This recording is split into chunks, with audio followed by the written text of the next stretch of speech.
السلام علیکم محترم ناظرین۔ جیل میں ایسی قیدی عورت جس نے بغیر ہم بستری کے 5 سال میں 10 بچے پیدا کر دیے، اور وہ ہر سال 2 بچے کیسے پیدا کرتی، وجہ جان کر آپ کی بھی چیخیں نکل جائیں گی۔ میں اس عورت کی فائل اپنے سامنے کھول کر بیٹھی تھی۔ جیل میں ہر کوئی شبو کے نام سے پکارا کرتا تھا۔ قیدی نمبر 258، جس کا پورا نام شبانہ لیاقت تھا، جیسے ہی میں نے اس کی فائل پڑھنی شروع کی، میرے تو رونگٹے ہی کھڑے ہو گئے۔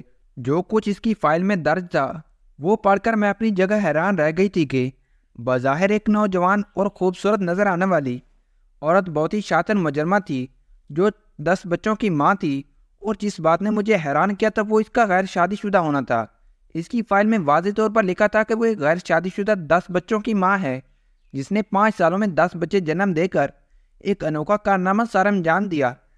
اس بات نے مجھے حیران ہونے پر مجبور کر دیا تھا کہ جب اس کی شادی ہی نہیں ہوئی تو پھر 10 بچے کس کے تھے؟ جس جرم میں وہ سزا کاٹ رہی تھی وہ بھی انتہائی بھیانک تھا، اور اس سے بھی زیادہ عجیب بات یہ تھی کہ یہ عورت پچھلے 7 سال سے اس جیل میں قید تھی، اور یہ جیل صرف اور صرف عورتوں کا جیل تھا۔ یہاں سے کسی مرد کا کوئی تعلق نہیں تھا، یہاں تک کہ یہاں موجود عملہ بھی عورتوں پر مشتمل تھا، اور کوئی نہیں جانتا تھا کہ شبانہ اور شبو نے یہ 10 بچے بغیر مرد کے کیسے پیدا کیے۔ یہی بات جاننے کے لیے میں نے اپنی سارے ضروری کاموں کو ترک کر کے پہلے شبانہ کی فائل کو اچھی طرح اسٹڈی کیا، اور پھر اسے ایک الگ کوٹری میں بلا کر اپنے سامنے بٹھا لیا۔ میں پوری طرح چوکنا تھی، کیونکہ اس طرح کی مجرمائیں عام عورتوں کی طرح نہیں ہوتی، بلکہ وہ کبھی بھی کچھ بھی کر جاتی ہیں، اور اپنا 15 سالہ نوکری میں مجھے اس بات کا بہت اچھی طرح اندازہ ہو چکا تھا۔ شبو مجھے دیکھ کر مسکراتے ہوئے کہنے لگی، میڈم صاحبہ، آپ کو مجھ سے ایسا کیا کام پڑ گیا جو آپ نے مجھے تنہائی میں بلا لیا؟ میری نظر اس کے پیٹ پر تھی، جس کو دیکھ کر میں بتا سکتی تھی کہ وہ کم از کم 7 مہینے سے حاملہ تھی۔ شبانہ نے میری نظروں کی تپش کو محسوس کیا تو کہنے لگی، اچھا تو آپ کو میرے حمل میں دلچسپی ہے؟ اس اندھیری کوٹری میں اس کی ہنسی بہت بھیانک معلوم ہو رہی تھی۔ میں نے سختی سے کہا کہ مجھے زیادہ کچھ نہیں جاننا، سوائے اس کے کہ جب تم شادی شدہ نہیں ہو تو پھر تم نے 10 بچے پیدا کیسے کر لیے، اور وہ بھی اس کال کوٹری میں رہتے ہوئے، جہاں کسی مرد کا تو دور ہوا کا بھی گزر نہیں ہوتا۔ اور اب جو بچے تمہارا پیٹ میں ہے ان کا باپ کون ہے؟ میرے سوالوں کا جواب دینے کے بجائے شبانہ ایک دفعہ پھر کھل کر ہنسی۔ ایسا لگ رہا تھا جیسے اس پر ہنسی کا دورہ پڑ گیا ہو۔ میرے اکیلے یہاں آنے سے پہلے ہی مجھے خبردار کیا تھا کہ شبو ایک نفسیاتی مریض ہے، اور جیل میں ہر کوئی اس سے دور رہتا ہے، یہاں تک کہ اسے ایک علیحدہ کوٹری میں بھی اس لیے رکھا تھا کہ وہ کسی کو نقصان نہ پہنچائے۔ پرانی جیلر کا بھی اس نے بری طرح سر پھاڑا تھا، اور اس کے سر پر 10 ٹانکے آئے تھے، اور جیسا جرم کر کے وہ یہاں تک پہنچی تھی وہ کسی بھی حد تک جا سکتی تھی۔ کافی دیر تک ہنستے رہنے کے بعد جب اس کی ہنسی رکی اور کوٹری میں سناٹا چھایا تو میں نے اس سے کہا کہ تمہاری ہنسی کے دورے مجھے سوالوں سے دور نہیں رکھ سکتے، مجھے سیدھی طرح میرے سوالوں کا جواب دو۔ آخر تم کس طرح حاملہ ہوئی ہو، اور تمہارے بچوں کا باپ کون ہے؟ تم کس طرح مردوں کے ساتھ تعلق قائم کرتی ہو؟ آخر مجھے بھی تو پتہ چلے۔ جب میری سختی میں کوئی کمی نہ ہوئی تو شبانہ میرے قریب آئی اور میرے کان کے قریب ایسا سے اپنا منہ کر کے دھیمی آواز میں کہنے لگی کہ سچ سچ بتاؤں، یقین کرو گی؟ اس لمحے مجھے واقعی وہ کوئی پاگل صورت معلوم ہوئی تھی۔ اس لمحے کے لیے تو میری ریڑھ کی ہڈی بھی سننا اٹھی تھی، کیونکہ وہ میرے حد سے زیادہ قریب تھی، اور جسامت میں مجھ سے زیادہ چوڑی تھی، اور اس کی فائل پر درج اس کے کارناموں نے مجھے پہلے ہی بہت زیادہ چوکنا کیا ہوا تھا۔ میں نے اپنے آپ پر قابو پاتے ہوئے کشتی سے کہا کہ ہاں، میں صرف اور صرف سچ ہی سننا چاہتی ہوں، کیونکہ جھوٹ سے مجھے نفرت ہے، اور اگر وہ مجھے سچ بتائے گی تو میں اس کی جان بخشوا دوں گی، ورنہ اسے میرے عذاب کا شکار ہونے سے کوئی نہیں بچا سکے گا۔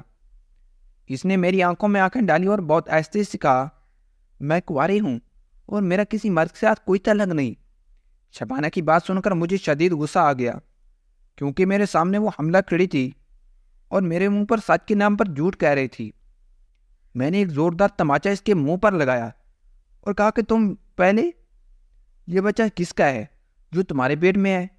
بنا کسی تعلق کے تم حاملہ ہو گئی ہو۔ تھپڑ کھاتے ہی وہ دوبارہ زور سے ہنسنے لگی، اور جب اس کی ہنسی کچھ کم ہوئی تو کہنے لگی، ہاں بالکل اسی طرح جیسے پہلے میں نے 10 بچے پیدا کیے، اب پھر میں بچہ پیدا کرنے جا رہی ہوں، اور وہ بھی بنا ہم مستری کے۔ بات مکمل کرتے ہی اس پر دوبارہ ہنسی کا دورہ پڑا، اور میں جانتی تھی کہ یہ عورت اتنی آسانی سے کچھ بھی بتانے والی نہیں۔ میں غصے کے عالم میں اسے کوٹڑی میں چھوڑ کر باہر نکل آئی تھی، جہاں کانسٹیبل ہنا میرے انتظار میں کھڑی تھی، اور مجھے دیکھتے ہی کہنے لگی، میڈم صاحبہ، میں نے تو آپ سے پہلے ہی کہا تھا کہ اس کے منہ نہ لگے۔ پتہ نہیں یہ جادوگرنی ہے یا پھر کوئی بہت ہی ماغار عورت، یہ کیسے حاملہ ہو جاتی ہے کوئی نہیں جانتا، جبکہ یہ تو اپنی کوٹڑی سے باہر بھی بہت کم نکلتی ہے، اسے زیادہ تر بند ہی رکھا جاتا ہے۔ میں نے تیز قدم بڑھاتے ہوئے ہنا سے پوچھا کہ کیا تم کتنے عرصے سے موجود ہو؟ میری بات سن کر اس نے کچھ حساب لگا اور کہنے لگی، میں 3 سال 4 مہینے سے یہیں موجود ہوں، اور جب سے میں نے شبہ کو اس طرح دیکھا ہے، میرے سامنے اس نے 6 بچے پیدا کیے ہیں، لیکن نہ ہی وہ جیل سے کبھی باہر گئی ہے اور نہ ہی اس سے ملنے کوئی آتا ہے۔ پھر پتہ نہیں کیسے وہ حاملہ ہو جاتی ہے، کوئی نہیں جانتا۔ شبانہ سے ہونے والی ملاقات اور ہنا کی باتوں نے مجھے شش پانچ میں مطلع کر دیا تھا۔ کچھ تو ایسا تھا جو نظر نہیں آ رہا تھا، لیکن پسے پشت کچھ بڑی حقیقت پوشیدہ تھی، اور جسے جاننے کے لیے مجھے شبانہ کے ماضی تک پہنچنا تھا۔ ایک صورت ہو کر جو جرم اس نے کیا تھا وہ کوئی عام لڑکی نہیں کر سکتی تھی، اور اس لیے میں نے شبانہ کے ماضی کو گنگالنے کا فیصلہ کیا تھا۔ لیکن مجھے کیا خبر تھی کہ اس کے ماضی کو گنگالنے پر میرے سامنے کیسا بھیانک سچ آئے گا، اور سچائی تک پہنچ کر میرے اپنے ہوش اڑ گئے تھے۔ میرا نام عظمیٰ تھا اور میں ایک جیلر تھی، اور معمول کے مطابق صبح اپنے راؤنڈ پر تھی۔ مجھے اس جیل میں آئے زیادہ دن نہیں گزرے تھے، میری پوسٹنگ بس کچھ دنوں پہلے ہی ہوئی تھی، اس لیے میں ابھی یہاں بہت کم لوگوں سے واقف تھی، ورنہ میری عادت تھی کہ میں ایک قیدی پر نظر رکھتی تھی، اور جیل کے سبھی میری نوکری ایسی تھی کہ میں بہت زیادہ سخت مزاج تھی۔ میرے اندر سے نرمی بالکل ختم ہو گئی تھی، کیونکہ جن عورتوں سے میرا واسطہ پڑتا تھا وہ سب کی سب بہت شاطر اور سزا یافتہ ہوا کرتی تھی۔ ان کے اندر ماں بہن بیٹی جیسے جذبات میں نے کبھی نہیں دیکھے تھے۔ کوئی اپنے باپ کو مار کر یہاں تک پہنچی تھی تو کوئی اپنی اولاد کو بیچ کر، اور اس لیے میرے دل میں ان کو لے کر بہت سخت تھا۔ میں اپنی نوکری کو لے کر بہت ہی ایماندار اور فرض شناس تھی، اس لیے اپنے ڈپارٹمنٹ میں میری بہت عزت تھی، اور جہاں کہیں کوئی گڑبڑ ہوتی میری پوسٹنگ وہاں کر دی جاتی۔ اور اس دفعہ بھی پوسٹنگ ہو کر فیصلہ باد کی اس جیل میں آئی تھی، جہاں خطرناک مجرماؤں کو سزا کے بعد رکھا جاتا تھا۔ یہ جیل بہت ہی زیادہ بڑا تھا، اور آج میں پہلی دفعہ اس حصے میں آئی تھی جہاں عمر قید کی مجرماؤں کو رکھا گیا تھا۔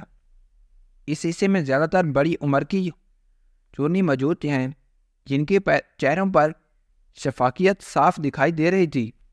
میں نے ابھی تک اس جیل کی مجرماؤں کی فائلیں چیک نہیں کی تھی، اس لیے مجھے جرم کے بارے میں کچھ زیادہ خبر نہ تھی۔ میں سبھی بار اپنی گہری نظر ڈال رہی تھی کہ جب میری نظر ایک ایسی مجرم پر پڑی جس کا پیٹ حد سے زیادہ بڑا ہوا تھا، اور یہ دیکھ کر میں حیران رہ گئی، اور میں نے اپنے پیچھے آنے والی کانسٹیبل سے پوچھا کہ اس عورت کو کیا ہوا ہے، تو اس نے بتایا کہ یہ امید سے ہے۔ اتنا تو میں بھی جان گئی تھی کہ وہ حاملہ ہے، لیکن اس حالت میں وہ جیل کے اس حصے میں کیوں موجود تھی، یہ بات میرے لیے حیران کن تھی۔ وہ کوئی 35 سال کی خوبصورت اور حسین صورت تھی، جس کے چہرے پر زخم کے نشانات بتا رہے تھے کہ وہ کوئی بڑا گناہ کر کے یہاں تک پہنچی ہے، جس کے نشان آج بھی اس کے چہرے پر واضح دکھائی دے رہے ہیں۔ عموماً میں پہلی نظر میں مجرماؤں کو اچھی طرح جان لیا کرتی تھی، لیکن کبھی کبھی کچھ چہرے پہلی نظر میں سمجھ نہیں آتے تھے، اور اس عورت کا چہرہ بھی ایسا ہی تھا۔ مجھے لگا کہ شاید وہ کچھ دنوں پہلے ہی یہاں ہی ہے۔ یہی سوچ کر میں نے اس سے پوچھا کہ تمہیں یہاں کتنے روز ہو گئے ہیں، اور کون سا جرم کر کے یہاں پہنچی ہو؟ کم سے کم اپنے پیٹ میں پلنے والے بچے کا ہی خیال کر لیتی۔ میری بات سن کر وہ زور سے ہنسی اور کہنے لگی کہ میں تو پچھلے 6 سال سے یہاں موجود ہوں، اب تو مجھے اپنا جرم بھی یاد نہیں رہا۔ اس عورت کی بات سن کر میں دنگ رہ گئی، اور کانسٹیبل سے کہا کہ کیا یہ سچ کہہ رہی ہے؟ اگر یہ 6 سال سے یہاں ہے تو پھر یہ بچہ کس کا ہے؟ کیونکہ یہ تو عورتوں کی جیل ہے، اور بغیر مرد کے یہ کیسے حاملہ ہو سکتی ہے؟ میرے سوال کے جواب میں کانسٹیبل نے کچھ بھی نہ کہا اور وہ میرے پیچھے ایسے خاموش کھڑی رہی جیسے اسے خود بھی اس بات کی خبر نہ ہو۔ اس سے پہلے کہ میں اس عورت سے مزید کوئی سوال جواب کرتی، مجھے بتایا گیا کہ میرے دفتر میں کوئی ملاقاتی آیا ہے۔ یہ سن کر میں فوراً اپنے دفتر میں لوٹ آئی تھی۔ کچھ سرکاری لوگ ملاقات کی غرض سے آئے ہوئے تھے اور میں پھر ان کے ساتھ ایسے مصروف ہوئی کہ شام کے وقت ہی فارغ ہوئی اور میری ڈیوٹی ختم ہو گئی اور میں گھر لوٹ آئی۔ وہ عورت اور اس کا حمل میرے ذہن سے پوری طرح نکل چکا تھا کیونکہ میرے اوپر کام کا بوجھ بہت زیادہ تھا۔ میرا ٹرانسفر اس جیل میں اس لیے کیا گیا تھا کیونکہ یہاں کا نظام درہم برہم ہو چکا تھا۔ پرانی جیلر نے قیدیوں کے ساتھ بہت برا سلوک کیا رکھا ہوا تھا اور اسی وجہ سے آئے دن ادارے کی خبر میں بہت زیادہ ناکامی کا سامنا بھی کرنا پڑتا رہا۔ اور واقعی یہاں آنے کے مجھے احساس ہوا تھا کہ یہاں سے سب کچھ الٹ پلٹ پھیر رہا ہوا ہے اور کوئی بھی چیز اپنی جگہ پر نہیں تھی۔ یہاں تک کہ قیدیوں کو مناسب خوراک بھی نہیں مل رہی تھی اور نہ ہی ان کے گھر والوں سے انہیں ملوانے کا کوئی خاص انتظام تھا۔ قیدیوں کو انسانوں کی طرح نہیں بلکہ بھیڑ بکریوں کی طرح رکھا گیا تھا۔ ایک ایک جیل میں 12 عورتیں بند تھیں۔ میری پوسٹنگ کو 15 دن ہو گئے تھے اور یہ 15 دن میں نے اس مصروف گزارے کہ مجھے سر کھجانے کی بھی فرصت نہیں ملتی، اور آج بھی اس قدر تھک گئی تھی کہ میرے ذہن سے ہی نکل گیا تھا کہ آج میرے اکلوتے بیٹے کی سالگرہ ہے۔ اور جب میں گھر لوٹی تو میرا بیٹا میرے انتظار میں بیٹھا ہوا تھا۔ اس کے چہرے پر ناراضگی کے تاثرات موجود تھے، اس لیے میں نے اسے پیار سے گود میں اٹھایا اور سوری کی کہ میں اتنے لیٹ ہو گئی۔ میری ساس شوہر اور اچھی طرح میری نوکری سے واقف تھے، اس لیے کوئی بھی زیادہ دیر مجھ سے خفا نہیں رہتا تھا۔ میرا بیٹا بھی جلدی مان گیا اور ہم نے بہت اچھی طرح اس کی سالگرہ منائی۔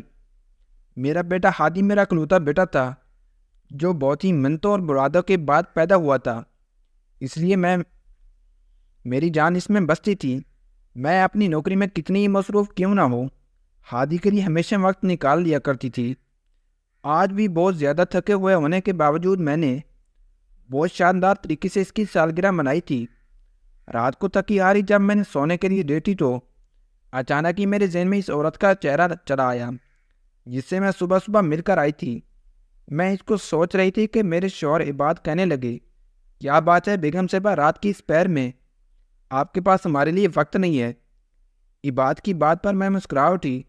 ان کا کہنا بھی سچ تھا کیونکہ میں انہیں بہت کم وقت دیتی تھی اور وہ بہت اچھی طرح میرے کام کی نوعیت کو سمجھتے تھے۔ عباد کہنے لگے کہ اتنے سالوں میں ہم صرف ایک بیٹے کے ماں باپ ہیں، مجھے لگتا کہ ہمارے اور بھی بچے ہونے چاہیے۔ عباد کی بات سن کر میں چونک گئی۔ میں اچھی طرح جانتی تھی کہ وہ کیا کہنا چاہ رہے ہیں، لیکن اس وقت میرے دماغ میں قیدی شبانہ لیاقت چل رہی تھی، اس لیے میں نے چھوڑتے ہی عباد سے پوچھا، کیا کوئی عورت بغیر مرد کے بھی حاملہ ہو سکتی ہے؟ میری بات سن کر عباد چونک گئے اور کہنے لگے کہ نہیں، یہ کیسے ممکن ہے کہ اکیلی عورت حاملہ ہو جائے؟ انسان تو کیا جانوروں کی بھی اولاد کے لیے اپنے ساتھی کی ضرورت ہوتی ہے۔ تم کیوں اس وقت یہ سوال کر رہی ہو؟ میں نے مسکرا کر بات ٹال مٹول کر دی۔ عباد کو اپنی جیل سے متعلق زیادہ باتیں نہیں بتایا کرتی تھی۔ میری عادت تھی کہ میں اپنی ذاتی زندگی اور کام والی زندگی کو الگ الگ رکھتی تھی۔ کچھ ہی دیر میں عباد کی باہوں میں مجھے سکون آ گیا تھا اور میں سارے دن کی تھکن اور شبانوں کو بلا کر عباد کے ساتھ خوبصورت محلات گزارنے گئی تھی۔ ہادی میرا اور جہاد کا اکلوتا بیٹا تھا جسے پیدا کرنے کے لیے میں نے بہت جتن کیے تھے۔ حمل تھا کہ شہر تباہی تھا۔ کتنے علاج اور کتنی دعاؤں کے بعد ہادی میری گود میں آیا تھا، اور ایک شبو تھی کہ جو بغیر مرد کے ہی بچے پیدا کیے جا رہی۔ اگلی صبح اٹھتے ہی میں نے اس کیس پر کام کرنا شروع کر دیا۔ میں اتنی خاموشی سے جیل کے اندر ایک قیدی کو کسی غلط حرکت میں ملوث دیکھ نہیں سکتی تھی۔ مجھے یقین تھا کہ شبانہ صاحب کی نظروں میں دھول جھونک کر غیر مردوں کے ساتھ تعلق بناتی ہے، اور مجھے یہی راز جاننا تھا کہ آخر وہ کس طرح اتنے لوگوں کو چکمہ دے سکتی ہے۔ لیکن اس سے پہلے مجھے اس کا ماضی ٹٹولنا تھا۔ وہ ایک بھیانک جرم کی سزا کاٹ رہی تھی جس کا تصور بھی نہیں کیا جا سکتا تھا، آج سے 10 سال پہلے اس نے اپنے باپ کو چھوٹے چھوٹے ٹکڑوں میں تقسیم کر دیا تھا اور ان ٹکڑوں سے سالن بنا کر محلے والوں کو بانٹ دیا تھا۔ کچھ لوگوں کو شک ہوا اور انہوں نے پولیس کو اطلاع کر دی اور اس طرح شبانہ گرفتار ہوئی اور اس نے خود اپنا جرم اپنے منہ سے قبول کیا تھا۔ اس نے اپنے 60 سالہ باپ کو پہلے نیند کی گولیاں کھلائیں تھیں اور اس کے بعد بڑی بے دردی سے آرامی کے ساتھ ٹکڑوں میں تبدیل کیا تھا۔ کوئی بیٹی اپنے ہی سگے باپ کے ساتھ کیسے اس طرح کر سکتی تھی، یہی جاننے کے لیے میں اس محلے تک پہنچ گئی تھی جہاں شبانہ رہائش پذیر تھی، اور وہاں جا کر معلومات حاصل کرنے پر جو کچھ پتہ چلا اس نے مجھے چوکنا کر دیا۔ شبانہ کا باپ ایک شرابی آدمی تھا اور ہر وقت شراب کے نشے میں دھوتا رہتا تھا، اور اسی نشے میں وہ اپنی بیوی یعنی شبانہ کی ماں کو مارنے سے بھی گریز نہ کرتا تھا، اور اس کے ظلم و ستم سے تنگ آ کر شبانہ کی ماں نے خودکشی کر لی تھی۔ اس وقت شبانہ صرف 15 سال کی تھی۔ شبانہ کی ماں خود تو اس دنیا سے چلی گئی، لیکن شبانہ کو اس کے باپ کے رحم و کرم پر چھوڑ گئی۔